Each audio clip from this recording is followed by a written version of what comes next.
Wat is ons getuienis? Is my woorde. Dis hoekom hy sê, as jy met jou mond bely. As ek my mond bely het, is dit gesê. Net soos Yeshua gesê het. So nou het jy jou lewe lank getuig. Dit beteken nie wat die kerk sê, ek moet nou gaan getuig nie. Dit beteken, dis wat uit my mond uitkom. Wat kom uit jou mond uit? Byvoorbeeld nou, bekeer jou en laat jou doop, en jy sal die gawe van die Heilige Gees ontvang. As jy nie weergebore is nie, jy sê dit vir almal die hele tyd. Mense sal naderhand moeg vir jou.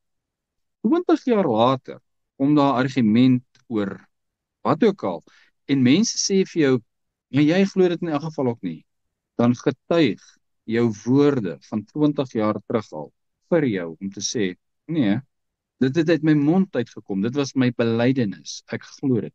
Nou het omstandighede verander en nou is dit modern en gewild, nou sê almal dit, dat dit ongewild was, of kom ons gebruik eerder die voorbeeld van die uitverkore volk van God.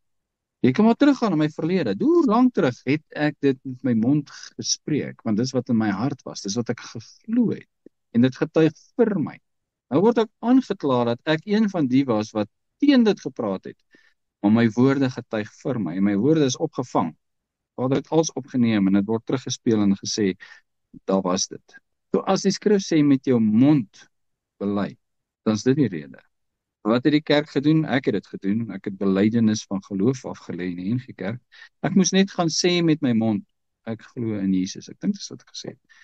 Dis ek gered. Maar dis nie wat hy sê, sal van my getuig, soos wat sy woorde getuig, soos wat Werner nou sê, dalk sê die bome dit, die sterre sal dit uitroep, en getuig, en sê, maar dit is so, want dit was gesê.